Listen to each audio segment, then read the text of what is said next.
Salut! Comment ça va avec ce confinement? J'ai un truc à vous dire.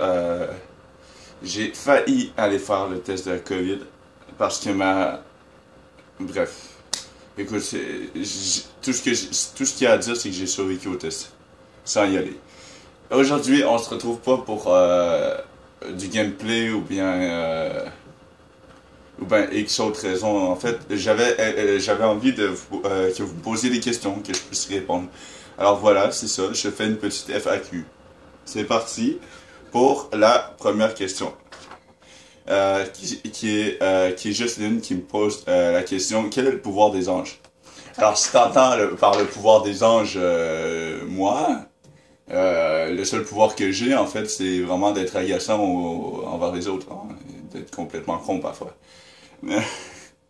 Non, en vrai, Jocelyne, je vais être très honnête, parce que moi, je suis quand même religieux, donc je te dirais que les anges ont divers pouvoirs, tout dépendant de leur rang et de leur... Bref, c'est tout un monde difficile à expliquer, mais c'est vraiment tout dépendant de leur cadre et tout ça, et quelle place ils sont importants ou pas. Bref, c'est quand même... c'est quand même un peu dur d'expliquer quel genre de pouvoir. Comme, je pourrais donner le meilleur exemple. Je sais que c'est pas le meilleur exemple vu que c'est plus un ange, mais Lucifer, son pouvoir en fait spécial était qu'il pouvait prévoir la mort des gens.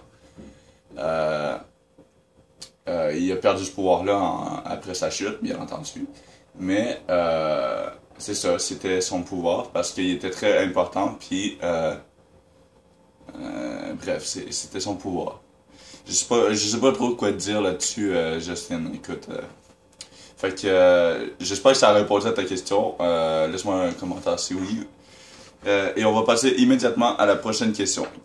Yasmine qui nous dit, que penses-tu du ban des hijabs pour les femmes de moins de 18 ans en France? Ça, c'est une question assez opinion politique. C'est sûr que j'ai rien contre la France en particulier, ni aux lois qui décident de mettre en place. Mais je sais qu'ils sont assez conservateurs, en fait, les Français. Du coup, ils aiment bien... en fait, ils ont eu des problèmes, en fait, beaucoup avec la région. Puis, d'où je dis qu'ils sont conservateurs, c'est parce que ils ont ban le plus possible la religion en France pour éviter qu'il y ait des chicanes et tout ça. Ils essaient le plus possible de pas recréer une guerre comme ça. Alors, ce que j'en pense, c'est que moi, je trouve qu'ils sont, de mon opinion personnelle, bien entendu, je trouve que c'est un peu rough de ban les jabs pour les moins de 18 ans, surtout que généralement, les gens qui sont musulmans passent, les femmes qui sont musulmanes passent leur vie avec leur voile. Donc, je trouve ça un peu agressif, en fait. Mais bref, c'est mon opinion. Moi, je trouve ça agressif, mais peut-être que d'autres personnes vont dire que oui, écoute, c'était bien. Moi, je suis pas là pour juger l'opinion des gens. Moi, elle me posait la question sur mon opinion. Alors, je donne mon opinion. Si ça vous plaît, bien, tant mieux. Si ça vous plaît pas, ben, on s'en bat les steaks. C'est parti pour la troisième question. Tiger 1500 qui nous dit, comment as-tu rencontré tous tes amis? Alors, il est vrai que j'ai rencontré mes amis d'une manière totalement incroyable. C'était lors d'un gigantesque barbecue euh, dans la cour, dans un gros parc en fait. Du coup, c'était vraiment génial. Après cette blague, il va me détester parce que c'est pas du tout comme ça que ça s'est passé. Puis je pense que vous l'avez compris aussi, c'est pas comme ça que ça s'est passé. Bref, non, pour de vrai, si on parle de quelques amis en particulier, comme mes deux amis d'enfance, Alice Lafont puis Guillaume Moudjik, eux, je les ai connus quand j'étais extrêmement petit, puis c'était au primaire. Je les ai rencontrés à la maternelle. Et on a plus ou moins... Alice, je crois qu'aussi, je l'ai rencontré. Ouais, ouais. Je l'ai rencontré aussi à la maternelle, puis je trouve ça bien qu'on ait quand même réussi à garder un certain contact après tant d'années. Donc, comme eux, je les ai rencontrés, c'est des amis d'enfance, donc je les ai connus très jeunes. Mais si on parle de Tiger 1500, qui est un de mes amis, je dirais, écoute, je l'ai rencontré totalement par hasard, alors que je jouais avec un autre ami. En fait, la plupart de mes amis, à part mes amis d'enfance, je les ai rencontrés parce qu'ils faisaient partie d'un groupe d'amis que je fréquentais. Donc, j'espère que ça répond à ta question. Monsieur Tiger 1500. Max qui nous demande comment tu as rencontré ta petite amie. Eh ben ça, c'est un truc qui est extrêmement triste à dire. Je l'ai rencontrée pendant qu'elle faisait une balade en ambulance. Elle s'était cassé la jambe. C'est épouvantable. C'est complètement faux. J'ai rencontré ma petite amie quand elle est arrivée ici. Je suis bon acteur, hein? Non, je sais. Prochaine question. Mathieu nous demande, sommes-nous amis? Eh ben la question se pose même pas si je t'ai demandé en ami sur Snap. Écoute Mathieu, c'est parce que t'es un ami. Bon, c'est pas vu encore en vrai à cause que la COVID, nique des gens, hein. Mais si je t'ai demandé sur Snap et sur Facebook, c'est parce qu'on est amis. Voyons, c'est évident. Hein? Prochaine question de Natacha. Combien as-tu de chats? Ouh, attends, ça c'est quand même un peu difficile à dire. Parce que si on parle des chats que j'avais chez mes parents versus le nombre de chats que j'avais chez mon grand-père quand j'habitais là, c'est totalement différent. Pour de vrai, quand j'étais chez ma mère, je pense que j'ai eu 2 chats dans ma vie. Puis chez mon grand-père, parce qu'on habitait un bout de temps là, parce qu'on avait de la misère avec notre logis, je crois qu'on avait une dizaine de chats dans la maison. Ouais, une dizaine de chats. Puis si on parle du fait que j'avais des chats aussi chez une de mes familles d'accueil, qui en avait 4, je te dirais qu'au total, j'aurais eu 14... en tout, j'aurais eu 16 chats dans ma vie. Si je me fie au compte. Alors, j'espère que ça répond à ta question, Natacha. J'ai eu beaucoup de chats dans ma vie. Puis je crois que j'ai eu 2 chiens aussi. Alors, j'espère que ça a répondu à ta question. On passe tout de suite à la prochaine question avec JP qui dit que penses-tu du conflit israélo-palestinien? Alors ça c'est une question fondamentale étant chrétien, vu que généralement le judaïsme et le christianisme sont partis d'Israël. Je dirais que c'est un peu compliqué. Parce que les deux parties disent que c'est leur côté qui est le bon ou leur côté qui est la vraie manière, la vraie religion. Sauf que c'est un peu plus complexe que ça parce que il y a eu des conflits énormes avant que le concile de Nicée essaie de mettre un point sur les i sur toutes les chicanes qu'il y avait par le passé. C'est de là qu'est parti plusieurs branches du catholicisme et du christianisme. Ensuite, il y a eu l'islam qui est embarqué. Mais je trouve que grâce au conseil de lycée, ça a quand même bien aidé, malgré que encore aujourd'hui on a des conflits, puis il va toujours avoir des conflits. Donc, ce que j'en pense, je trouve ça désagréable parce que je crois que dans la vie, tout le monde peut s'entendre. Faut juste trouver un point commun entre les deux parties.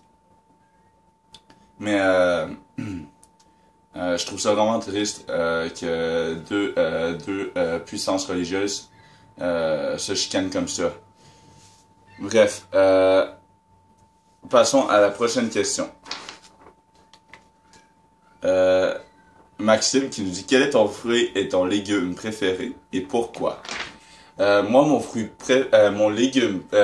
préféré, je crois que c'est la framboise. J'ai toujours aimé les framboises, surtout que je me souviens de petits trucs quand j'étais jeune. J'allais souvent me promener en forêt et voilà, j'avais aussitôt que je voyais des framboisiers sauvages, je sais pas si on appelle ça comme ça, je m'en bats les couilles, mais aussitôt que je voyais des framboises sauvages, je les mangeais, quoi. C'était mon fruit préféré. Je sais pas pourquoi, en fait, j'ai toujours aimé le goût, puis c'est probablement pour ça que c'est mon fruit préféré. Pour ce qui est de mon légume préféré, je crois que c'est quoi mon légume préféré? Je crois que ah, c'est ce qui arrive, c'est que les cornichons sucrés. Ouais, les cornichons sucrés sont mon légume préféré. Tout comme les framboises, j'adore le goût. Je pouvais, je pouvais littéralement manger deux bocaux à moi tout seul. J'adore ces cornichons-là. Puis je trouve ça, je trouve ça bon parce que probablement c'est sucré et je suis une grosse bébête à sucre. Donc c'est peut-être pour ça que je l'aime. Et pourquoi je l'aime? Euh, c'est bon. Voilà. C'est juste bon. Ma petite amie qui me dit quelle est la matière que tu aimes le moins. On a tous une matière qu'on déteste le plus à l'école. Pour moi, pour de vrai, ça a été une simple petite partie de mathématiques qui s'appelle l'algèbre. Ah, fait pas genre, vous détestez tous l'algèbre un petit peu sans que vous sachiez. L'algèbre, c'est quelque chose qui est plus ou moins complexe. En fait, c'est simple et complexe à la fois, puis ça rend les choses complexes encore plus, vu que c'est les deux mélangés ensemble. J'ai toujours eu de la misère en l'algèbre. J'avais commencé à en faire dans mes cours de mathématiques, j'y comprenais absolument rien. Le prof pouvait m'expliquer 3-4 fois, je comprenais toujours pas. Je sais qu'il faut, la seule chose que je me rappelle, c'est qu'il faut isoler le X puis faire en sorte de le faire disparaître. Mais rendu là, c'est toutes les étapes pour faire disparaître le X qui est compliqué. Bref, l'algèbre est ma matière que j'aime le moins. C'est épouvantable. Et l'histoire, c'est celle que j'aime le plus. J'ai toujours aimé l'histoire parce que c'est l'histoire, quoi. C'est pas ennuyant. Tu découvres un peu les origines de ton pays, tu vois. C'est cool. Dernière question de Katie qui dit tu es aveugle à quel point? Je suis aveugle. Je suis aveugle, putain. Bah oui, je suis aveugle. Je porte des lunettes. Mais c'est un peu violent de la manière dont t'as posé la question, Cathy. Si tu écoutes la vidéo plus tard. Parce que je suis pas aveugle. Aveugle, je porterai pas de lunettes non plus. Quoique, il y a certaines personnes non-voyantes qui portent des lunettes, mais moi, non, c'est agressif quand même. Bref, à quel point je suis myope, je te dirais que si je retire mes lunettes, je vois rien à moins de 30, à plus que environ 15 centimètres. Si, comme là, en ce moment, je regarde la caméra, je me vois tout flou. Euh, les chiffres de mon réveil matin, je les vois flous. J'arrive pas à lire ce qu'il y a sur mes caisses de jeux de console. C'est vraiment genre, je suis vraiment myope. C'est épouvantable. Et ça me donne mal au crâne aussitôt que j'enlève mes lunettes. Bref, j'espère que la vidéo de FAQ vous aura plu. Si c'est le cas, commentez si vous avez eu vos réponses à vos questions. Et n'hésitez pas à lâcher un gros pouce bleu si vous avez aimé cette FAQ, de vous abonner si vous ne l'avez pas déjà fait, d'activer la clochette de notification. Et je vous dis à plus et bonne fin de journée.